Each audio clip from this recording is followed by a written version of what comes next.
Explicando. Lembro-me de que em 1931, numa de nossas reuniões habituais, vi ao meu lado pela primeira vez o bondoso Espírito Emmanuel. Eu psicografava naquela época as produções do primeiro livro mediúnico recebido através de minhas humildes faculdades e experimentava os sintomas de grave moléstia nos olhos. Via-lhe os traços fisionômicos de um homem idoso, sentindo minha alma envolvida na suavidade de sua presença.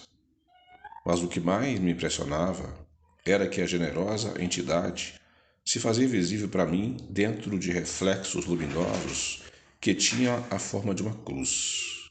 Às minhas perguntas naturais, respondeu o bondoso guia. Descansa.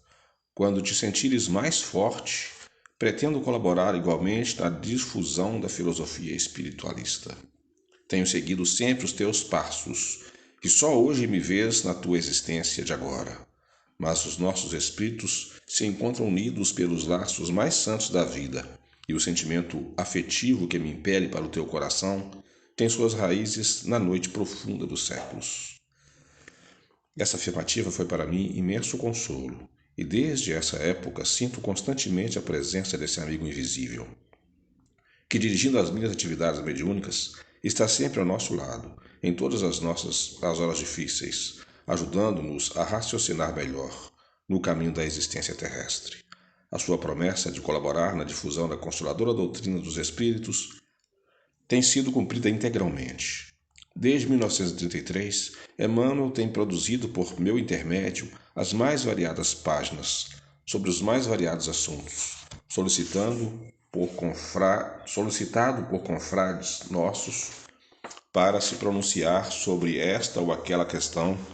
Noto-lhe sempre ao mais alto grau de tolerância, afabilidade e doçura, tratando sempre todos os problemas com o máximo respeito pela liberdade e pelas ideias dos outros.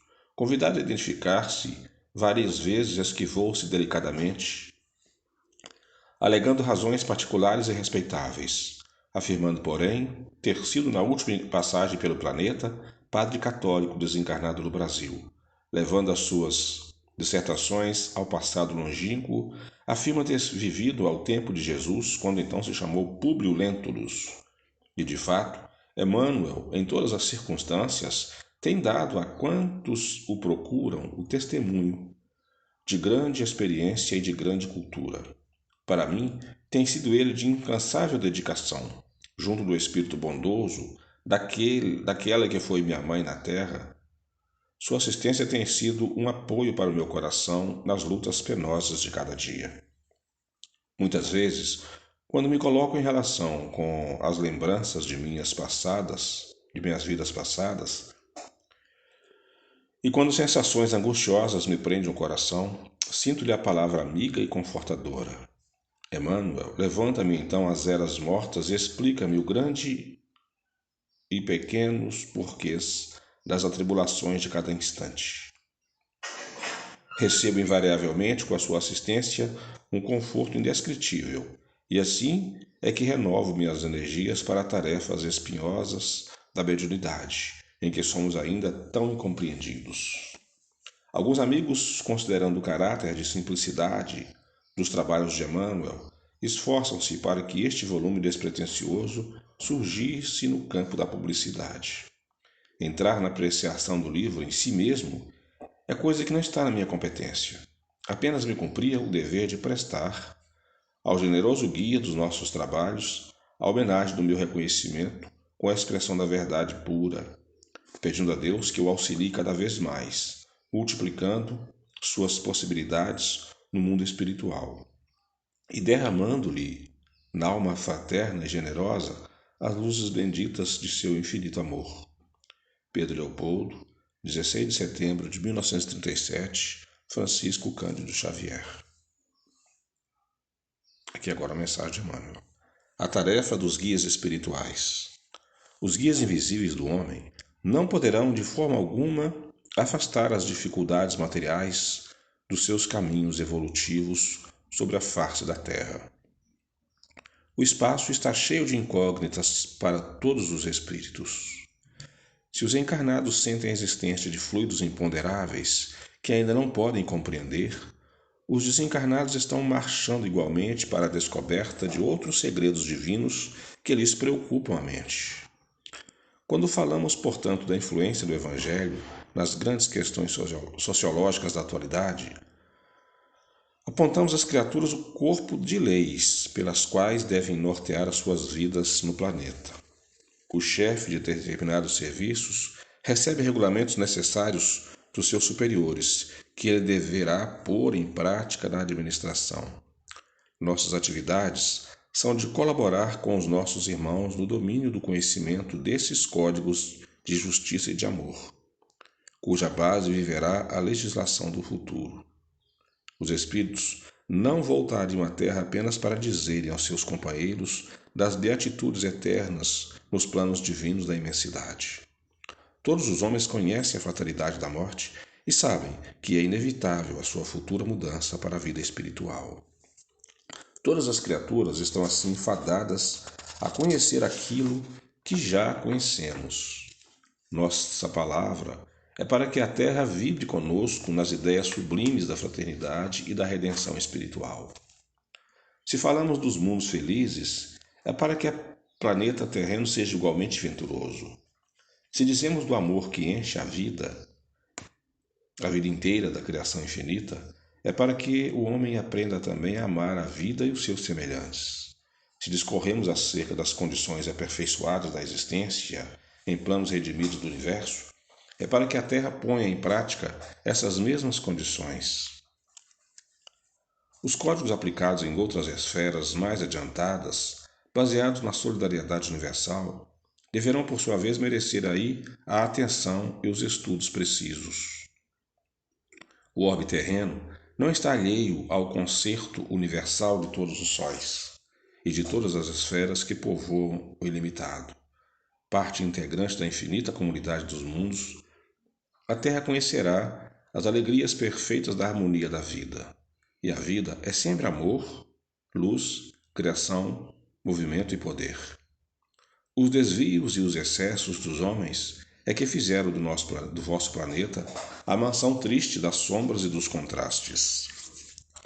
Fluidos misteriosos ligam a Deus todas as belezas da sua criação perfeita e inimitável. Os homens terão, portanto, o seu quinhão de felicidade morredoura, quando estiverem integrados na harmonia com seu Criador. Os sóis mais remotos e mais distantes se unem ao vosso orbe de sombras, através de fluidos poderosos e intangíveis. Há uma lei de amor que reúne todas as esferas. No seio do éter universal, como existe essa força ignorada de ordem moral, mantendo a coesão dos membros sociais nas coletividades humanas. A Terra é, pois, componente da sociedade dos mundos. Assim como Marte ou Saturno já atingiram um estado mais avançado em seus conhecimentos, melhorando as condições de suas coletividades, o vosso orbe tem igualmente o dever de se melhorar, avançando pelo aperfeiçoamento das suas leis, para um estágio superior no quadro universal. Os homens, portanto, não devem permanecer embevecidos diante das nossas descrições. O essencial é meter a mão à obra, aperfeiçoando cada qual o seu próprio coração, primeiramente, afinando-o com a lição de humildade e de amor do Evangelho, transformando em seguida os seus lares, as suas cidades, os seus países, a fim de que tudo na terra respire a mesma felicidade e a mesma beleza dos orbes elevados, conforme as nossas narrativas do infinito. Emmanuel. Capítulo 1. Doutrinando a fé. As almas enfraquecidas. Minhas palavras de hoje são dirigidas aos que ingressam nos estudos espiritistas, tangidos pelos azorragues impiedosos do sofrimento. No auge das suas dores, recorreram ao amparo moral que lhes oferecia a doutrina e sentiram que as tempestades amainavam. Seus corações, reconhecidos, voltaram-se então para as coisas espirituais. Todavia, os tormentos não desapareceram. Passada uma trégua ligeira, houve recrudescência de prantos amargos. Experimentando as mesmas torturas, sentem-se vacilantes na fé e baldos do entusiasmo das primeiras horas. E é comum ouvirem-se as suas exclamações: já não tenho fé, já não tenho mais esperança. Invencível abatimento invade-lhes os corações tíbios e enfraquecidos na luta, desamparados na sua vontade titubeante e na sua inércia espiritual. Essas almas não puderam penetrar o espírito da doutrina, vogando apenas entre as águas da superficialidade.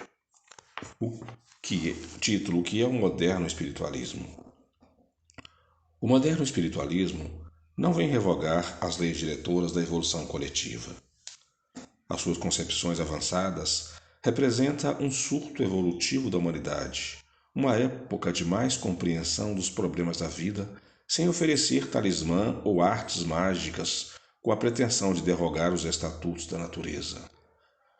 Desvenda ao homem um fragmento dos véus que encobre o destino do ser imortal e ensina-lhe que a luta é o veículo do seu progresso e da sua redenção. Traz consigo o nobre objetivo de enriquecer com as suas benditas claridades os homens que as aceitam, longe da vaidade de prometer-lhes fortuna e gozos terrestres, bens temporais que apenas servem para fortificar as raízes do egoísmo em seus corações, agrilhoando-os ao potro das gerações dolorosas. Título: necessidade do esforço próprio. Pergunta-se-á se às vezes por que razão não obstam os espíritos esclarecidos em todos os tempos acompanham carinhosamente a marcha dos acontecimentos do orbe, as guerras que dizimam milhões de existências e empobrecem as coletividades, influenciando os diretores de movimentos subversivos nos seus planos de gabinete. Inquire-se o porquê das existências amarguradas e aflitas de muitos dos que se dedicam ao espiritismo, dando-lhes o melhor de suas forças e sempre torturados pelas provas mais amargas e pelos mais acerbos desgostos. Daqui contemplamos melancolicamente essas almas desesperadas e desiludidas que nada sabem encontrar além das puerilidades da vida. Em desencarnando, não entra o espírito na posse de poderes absolutos. A morte significa apenas uma nova modalidade de existência, que continua sem milagres e sem saltos. É necessário encarar-se a situação dos desencarnados com a precisa naturalidade.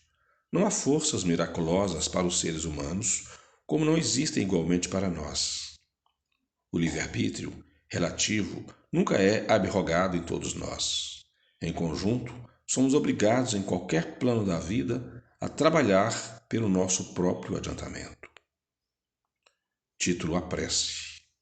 Faz-se preciso que o homem reconheça a necessidade da luta como a do pão cotidiano.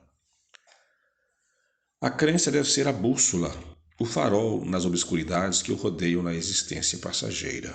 E a prece deve ser cultivada não para que sejam revogadas as disposições da lei divina, mas a fim de que a coragem e a paciência inundem o coração de fortaleza na luta áspera, porém necessária. A alma, em se voltando para Deus, não deve ter em mente senão a humildade sincera na aceitação de sua vontade superior. Título: aos enfraquecidos da luta. Almas enfraquecidas que tendes, muitas vezes, sentido sobre a fronte o sopro frio da adversidade, que tendes vertido muitos prantos nas jornadas difíceis, em estradas de sofrimentos rudes, buscai na fé os vossos imperecíveis tesouros. Bem sei a intensidade de vossa angústia, e sei de vossa resistência ao desespero. Ânimo e coragem. No fim de todas as dores, abre-se uma aurora de ventura imortal, dos amargores experimentados, das lições recebidas, dos ensinamentos conquistados à custa de insano esforço e de penoso labor. tece a alma sua auréola de eternidade gloriosa. Eis que o túmulo se quebra, e da paz cheia de cinzas e sombras, dos jazigos emergem as vozes comovedoras dos mortos. Escutai-as. Elas vos dizem da felicidade do dever cumprido, dos tormentos da consciência nos desvios das obrigações necessárias. Orai, trabalhai e esperai. Palmilhai todos os caminhos da prova com destemor e serenidade. As lágrimas que dilaceram as mágoas que pungem, as desilusões que fustigam o coração, constituem elementos atenuantes da vossa perfeição, da vossa imperfeição, do tributo augusto onde pontifica o mais justo, magnânimo e íntegro dos juízes. Sofrei e confiai que o silêncio da morte é o ingresso para uma outra vida, onde todas as ações estão contadas e gravadas as menores expressões dos nossos pensamentos. Amai muito, embora com amargos sacrifícios, porque o amor é a única moeda que assegura a paz e a felicidade do universo. Capítulo 2. A ascendência do Evangelho. Nenhuma expressão fornece imagem mais justa do poder daquele a quem todos os espíritos da terra rendem culto, do que a de João, no seu Evangelho. No princípio era o Verbo. Jesus, cuja perfeição se perde na noite imperscrutável das eras, personificando a sabedoria e o amor, tem orientado todo o desenvolvimento da humanidade terrena, enviando seus iluminados mensageiros em todos os tempos aos agrupamentos humanos e assim como presidiu a formação do orbe, dirigindo como divino inspirador a quantos colaboraram na tarefa da elaboração geológica do planeta e da disseminação da vida em todos os laboratórios da natureza, desde que o homem conquistou a racionalidade, vem-lhe fornecendo a ideia da sua divina origem, o tesouro das concepções de Deus e da imortalidade do Espírito, revelando-lhe em cada época aquilo que a sua compreensão pode abranger. Em tempos remotos, quando os homens fisicamente pouco dissemelhavam dos antropopitecos, suas manifestações de religiosidade eram as mais bizarras, até que, transcorridos os anos, no labirinto dos séculos, vieram entre as populações do orbe os primeiros organizadores do pensamento religioso, que, de acordo com a mentalidade geral, não conseguem escapar das concepções de ferocidade que caracterizavam aqueles seres egressos do egoísmo animalesco da irracionalidade. Começaram aí os primeiros sacrifícios de sangue aos ídolos de cada facção, crueldades mais longínquas que as praticadas nos tempos de Baal, das quais tendes notícias pela história. As tradições religiosas. Vamos encontrar historicamente as concepções mais remotas da organização religiosa na civilização chinesa, nas tradições da Índia védica e bramânica, de onde também se irradiaram as primeiras lições do budismo no Antigo Egito, como os mistérios do culto dos mortos, na civilização resplandecente dos faraós na Grécia com os ensinamentos órficos e com a simbologia mitológica, existindo já grandes mestres isolados intelectualmente das massas, a quem ofereciam os seus ensinos exóticos, conservando o seu saber de iniciados no círculo restrito daqueles que os poderiam compreender devidamente. Os missionários do Cristo. Forri, os compiladores dos Vedas, Confúcio, Hermes, Pitágoras, Gautama, os seguidores dos mestres da antiguidade, todos foram mensageiros de sabedoria, que, encarnando em ambientes diversos, trouxeram ao mundo a ideia de Deus e das leis morais a que os homens se devem submeter para a obtenção de todos os primores da evolução espiritual. Todos foram mensageiros daquele que era o Verbo do princípio, emissários da sua doutrina de amor. Em afinidade com as características das civilizações, dos costumes de cada povo, cada um deles foi portador de uma expressão do amai-vos uns aos outros. Compelidos em razão do obscurantismo dos tempos, a revestir seus pensamentos como uns véus misteriosos dos símbolos, como os que se conheciam dentro dos rigores iniciáticos, foram os missionários do Cristo, preparadores dos seus gloriosos caminhos. A lei mosaica. A lei mosaica foi a precursora direta do Evangelho de Jesus. O protegido de Termutz, depois de se beneficiar com a cultura que o Egito lhe podia prodigalizar, foi inspirado a reunir todos os elementos úteis à sua grandiosa missão, vulgarizando o monoteísmo e estabelecendo o decálogo sob a inspiração divina, cujas determinações são até hoje a edificação basilar da religião da justiça e do direito. Se bem que as doutrinas antigas já tivessem arraigado a crença de Deus único, sendo o politeísmo apenas uma questão simbólica, apta a satisfazer a mentalidade geral. A legislação de Moisés está cheia de lendas e de crueldades compatíveis com a época, mas escoimada de todos os comentários fabulosos a seu respeito. A sua figura é, de fato, a de um homem extraordinário, revestido dos mais elevados poderes espirituais. Foi o primeiro a tornar acessíveis às massas populares os ensinamentos somente conseguidos à custa de longa e penosa iniciação com a síntese luminosa de grandes verdades. Jesus. Com o nascimento de Jesus, há como que uma comunhão direta do céu com a terra. Estranhas e admiráveis revelações perfumam as almas e o enviado oferece aos seres humanos toda a grandeza do seu amor, da sua sabedoria e da sua misericórdia.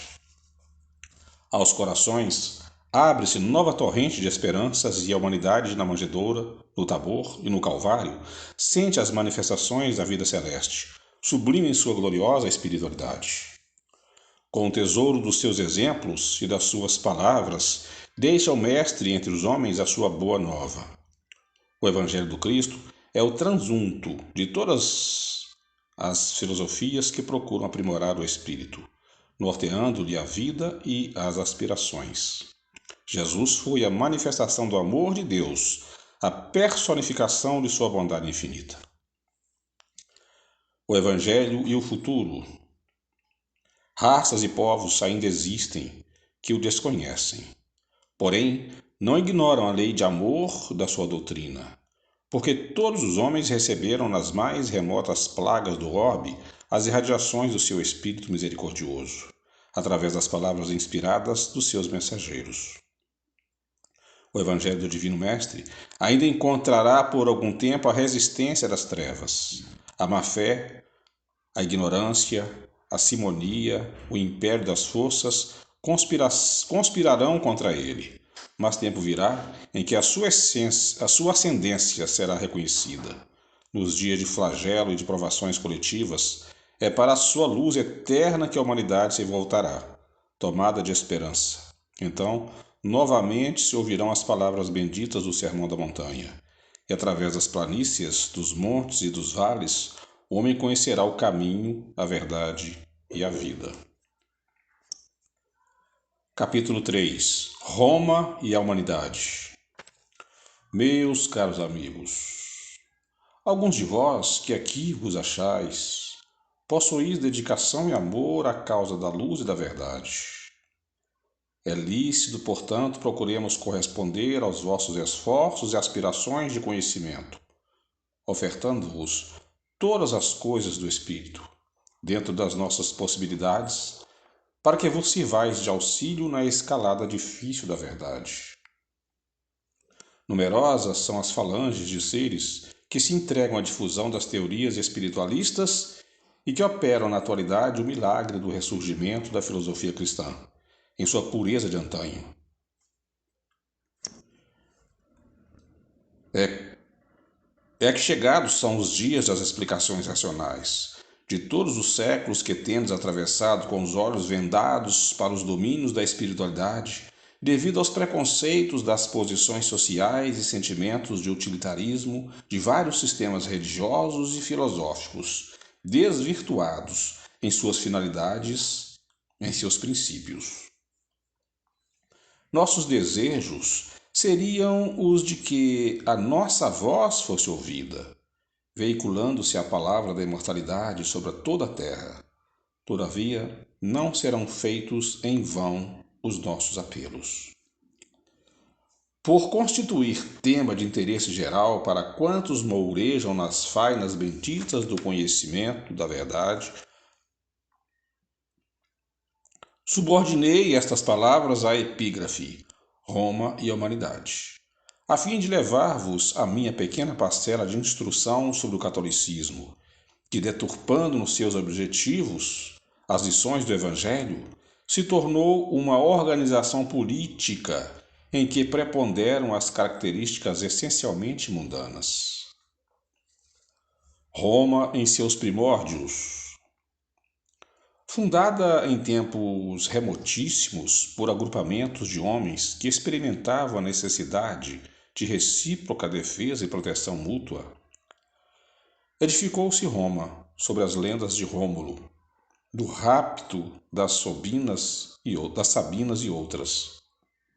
Habitadas por indivíduos acostumados à rudeza, tornou-se populosa com os reforços de habitantes que constantemente lhe vinham dos núcleos circunvizinhos, vindo a ser em breve a cidade que se transformaria na célebre república, depois império, e que tão fortemente predomina sobre os destinos humanos. Como, porém, não é objeto de nossa palestra o estudo da história universal, sintetizemos para alcançar o nosso desiderato. O cristianismo em suas origens. Edificante é a investigação, o estudo acerca do cristianismo nos primeiros tempos de sua história. Edificante lembrarmos as apagadas figuras do pescador humilde, grosseiro e quase analfabeto, a enfrentar o extraordinário e secular edifício erguido pelos triunfos romanos, objetivando a sua reforma integral. Afrontando a morte em todos os caminhos, recolheram em breve que inúmeros espíritos oprimidos os aguardavam, e com eles se transformavam em anunciadores da causa do Divino Mestre. A história da Igreja cristã nos primitivos séculos está cheia de heroísmos santificantes e de redentoras abnegações.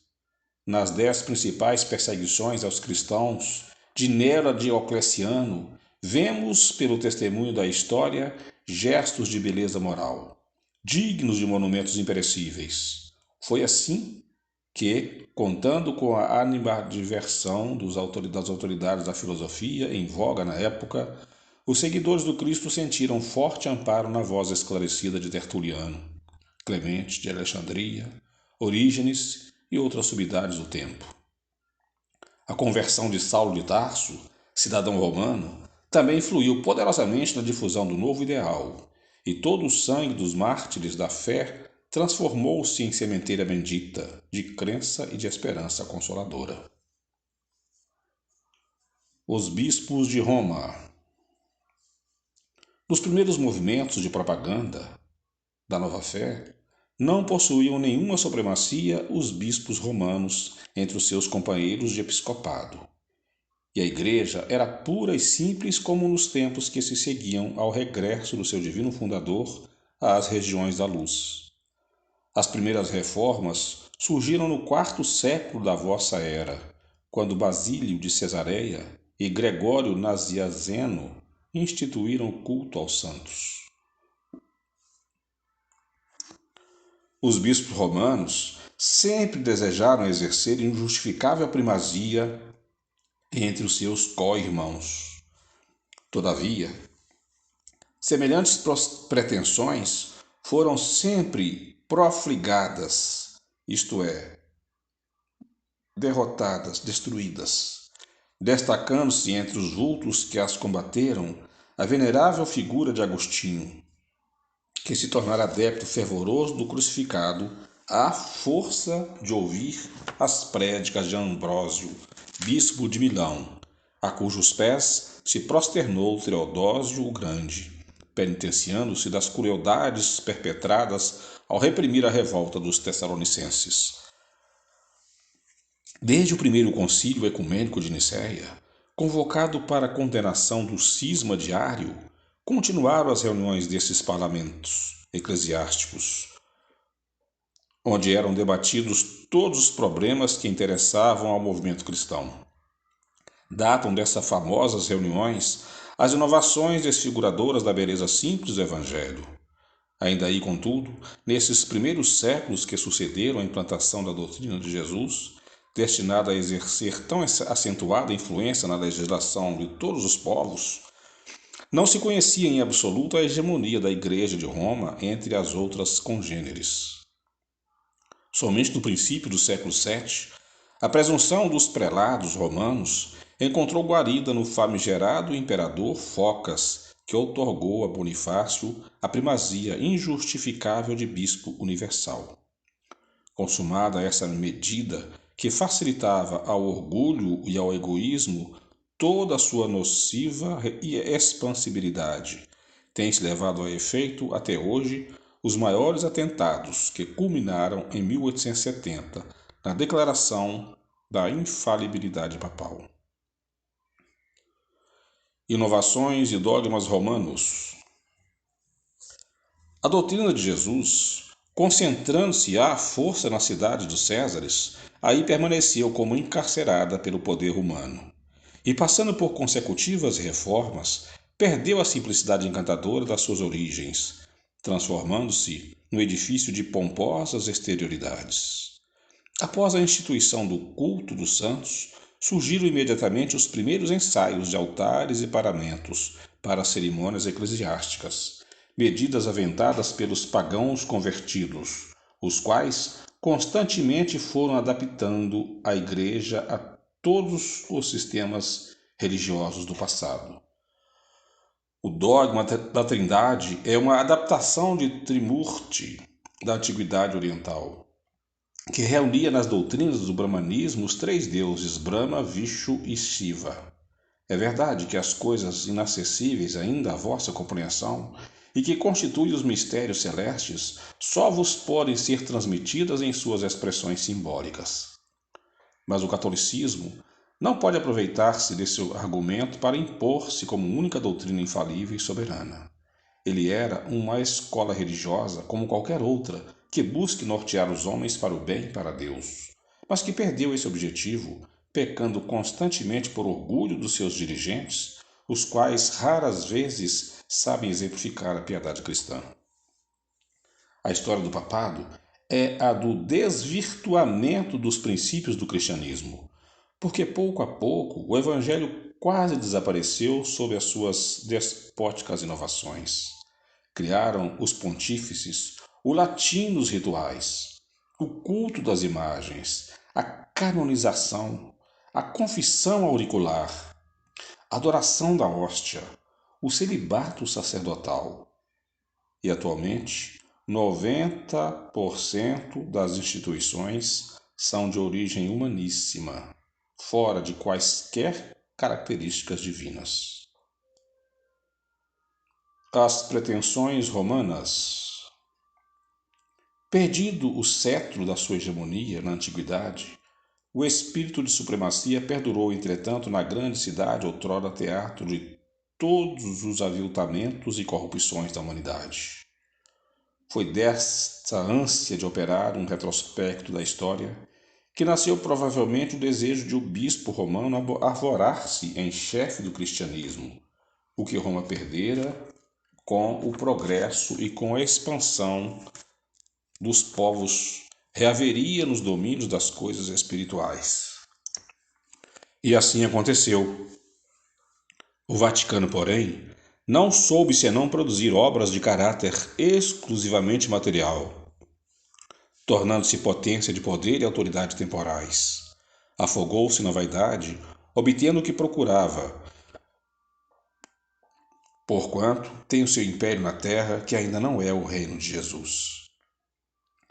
O seu fastígio, as suas suntuosas basílicas, as suas pomposas solenidades recordam o politeísmo e as dissipações da sociedade romana. E quando o sumo pontífice aparece em vossos dias na sede gestatória, é o retrato dos cônsules do antigo Senado.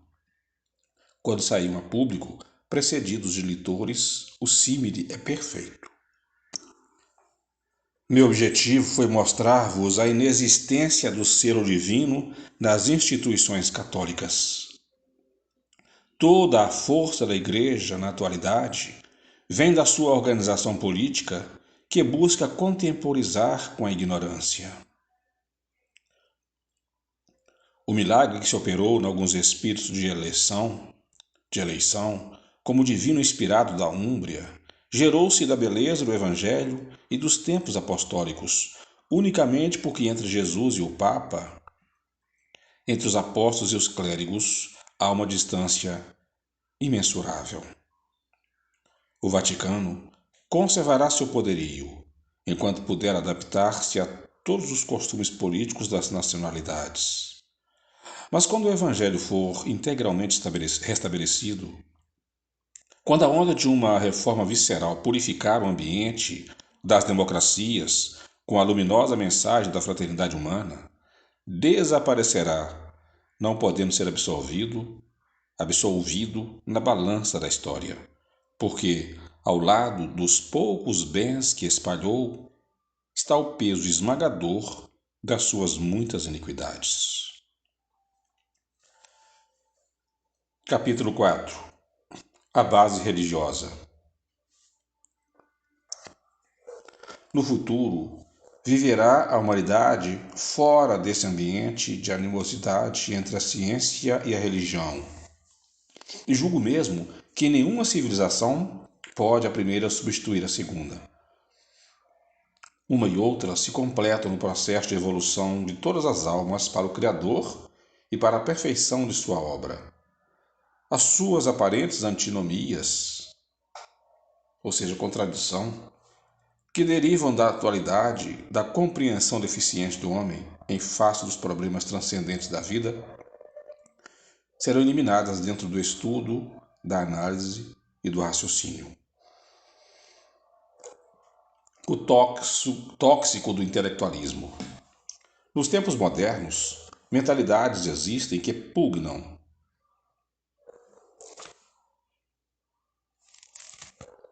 pelo desaparecimento das noções religiosas do coração dos homens, saturadas do cientificismo do século e trabalhadas por ideias excêntricas, sem perceberem as graves responsabilidades dos seus labores intelectuais, porquanto hão de colher o fruto amargo das sementes que plantaram nas almas jovens e indecisas.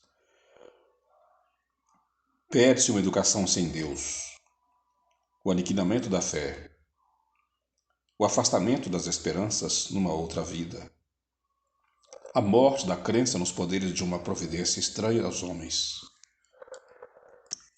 Essa tarefa é inútil.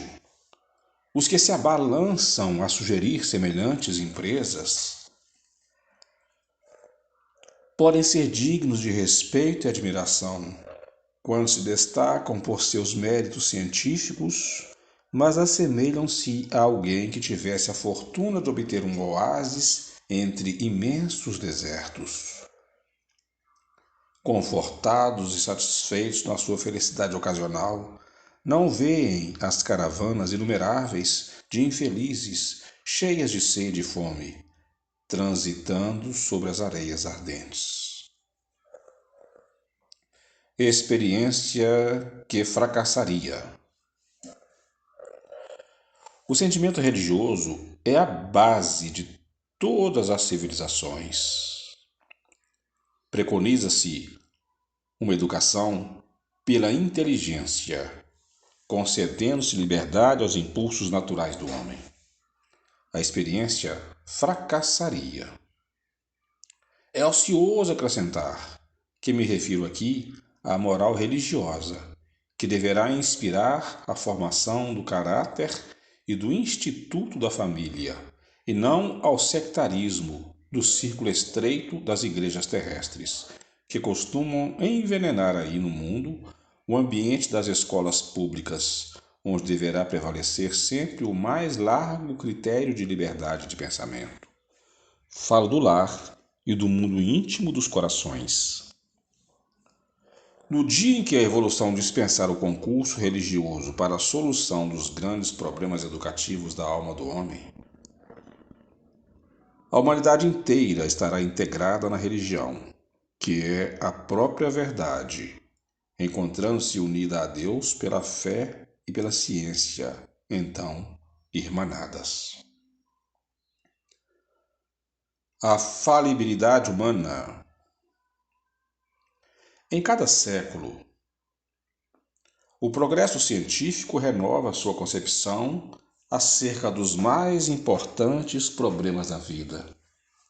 Raramente os verdadeiros sábios são compreendidos por seus contemporâneos.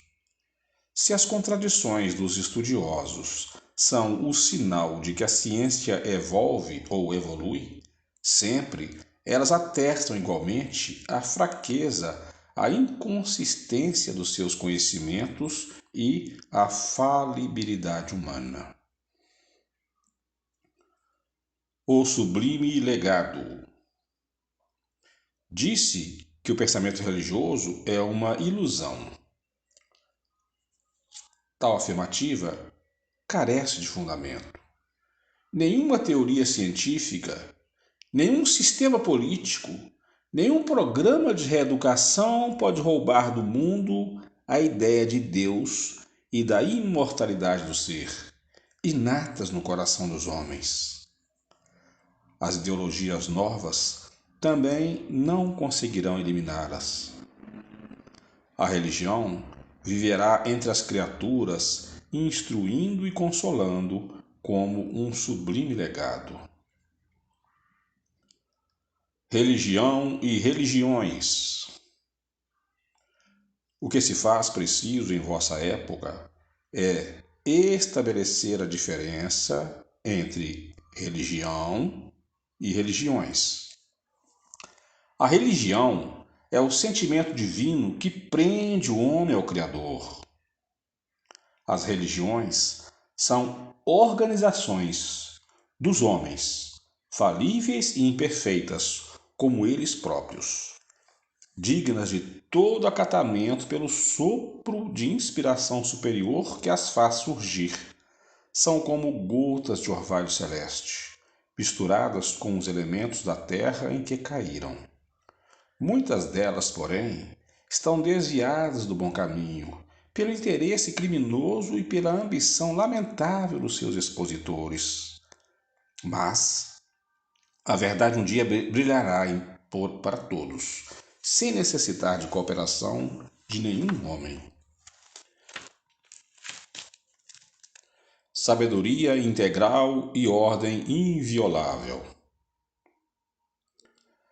Cabe-nos, pois, a nós que depois da morte já não encontramos nenhum ponto de dúvida exclamar para os que creem e esperam. Ó irmãos nossos que confiais na providência divina, dentro da escuridão do mundo, do portal de claridade do além-túmulo, nós vos estendemos mãos fraternas. Nossas palavras correm pelo mundo como sopro poderoso de verdades. A morte não existe e o espírito é a única realidade imutável da existência. Todas as Babilônias do passado jazem no pó dos tempos, com as suas glórias reduzidas a um punhado de cinzas. Mas dentro do universo, 1000 laços nos unem. Sobre as ruínas, sobre os escombros das civilizações mortas e dos templos desmoronados, nós viveremos eternamente. Uma justiça soberana, íntegra e misericordiosa preside aos nossos destinos. Na terra ou no espaço, unamos os nossos esforços pelo bem coletivo. Guardai convosco o sagrado patrimônio das crenças, porque acima das coisas transitórias do mundo há uma sabedoria integral e uma ordem inviolável. Lutemos, pois, com destemor e coragem, porque Deus é justo e a alma é imortal. Capítulo 5. A necessidade da experiência. Em vossos dias, a luta a cada momento recrudesce sobre a face do mundo.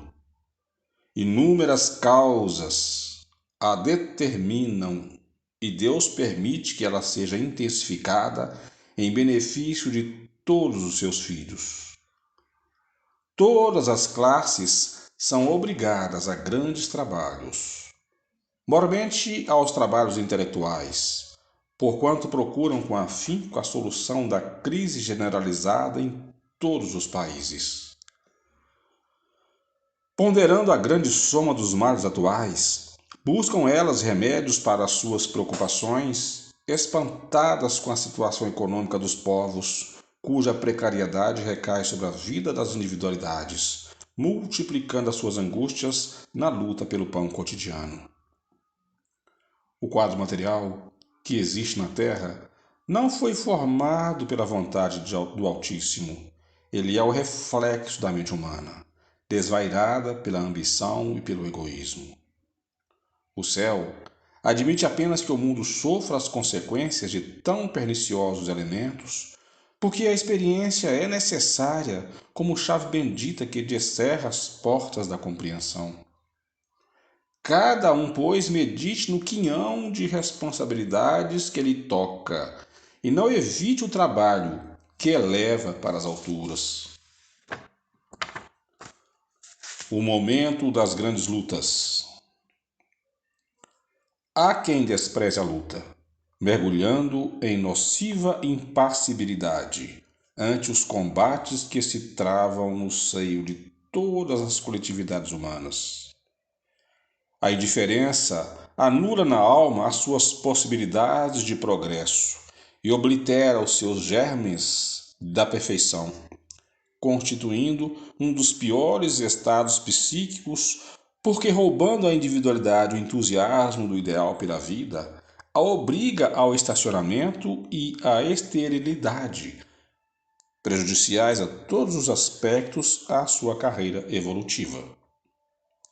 Semelhante situação não se pode, todavia, eternizar, pois todos os espíritos talhados, todos para o supremo aperfeiçoamento, raia cedo ou tarde um instante da compreensão que os impele a contemplar os altos cimos.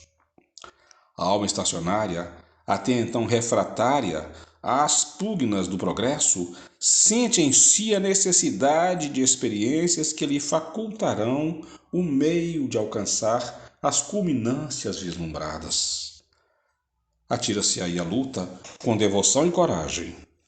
Vezes inúmeras fracassa em seus bons propósitos.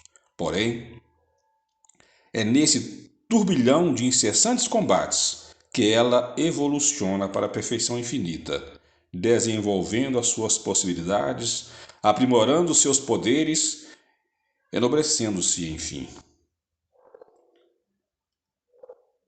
Os planos do universo são infinitos. Para os desencarnados da minha esfera, o primeiro dia do espírito é tão obscuro como o primeiro dia do homem o é para a humanidade. Somente sabemos que todos nós, indistintamente, possuímos germes de santidade e de virtude, que podemos desenvolver ao infinito. Podendo conhecer a causa de alguns dos fenômenos do vosso mundo de formas, não conhecemos o mundo causal dos efeitos que nos cercam, os quais constituem para vós outros, encarnados, matéria imponderável em sua substância. Se para o vosso olhar existem seres invisíveis, também para o nosso olhar eles existem, em modalidade de vida que ainda estudamos nos seus primórdios, porquanto os planos da evolução se caracterizam pela sua multiplicidade dentro do infinito. Aqui reconhecemos quão sublime é a lei de liberdade das consciências, e dessa emancipação provém a necessidade da luta e do aprendizado. Os progressos isolados dos seres. A ciência a arte, a cultura, a virtude, a inteligência, não constituem patrimônios eventuais do homem, conforme podeis observar. Semelhantes atributos só se revelam na terra, nos organismos dos gênios, os quais representam a súmula de extraordinários esforços individuais, em existências numerosas de sacrifício, abnegação e trabalhos constantes. Todos os seres, portanto, laboram insuladamente na aquisição dessas prerrogativas de acordo com as suas vocações naturais dentro das lutas planetárias. Paulatinamente, vencem imperfeições, aparam arestas, aniquilam defeitos em suas almas, norteando-as para o progresso, último objetivo de todas as nossas cogitações comuns. O futuro é a perfeição. Integrada no conhecimento de suas próprias necessidades de aprimoramento, a alma jamais abandona a luta, volta às existências preparatórias do seu futuro glorioso. Reúne-se aos seres que lhes são afins, desenvolvendo a sua atividade perseverante e incansável nos carreiros da evolução. Em existências obscuras, ao sopro das adversidades, amontoa os seus tesouros imortais, simbolizando nas lições que aprende devotadamente, nos sofrimentos que lhe apuram a sensibilidade. Cada etapa alcançada é um ciclo de dores vencidas e de perfeições conquistadas. O que significam as reencarnações? Cada encarnação é como se fora um atalho na estrada da ascensão. Por esse motivo, o ser humano deve amar a sua existência de lutas e de amarguras temporárias, porquanto ela significa uma bênção divina, quase um perdão de Deus. A golpe de vontades persistentes e firmes, o espírito alcança elevados pontos na sua escalada, nos quais não mais estacionará no caminho escabroso, mas sentirá cada vez mais a necessidade de evolução e de experiência, que o ajudarão a realizar em si as perfeições divinas.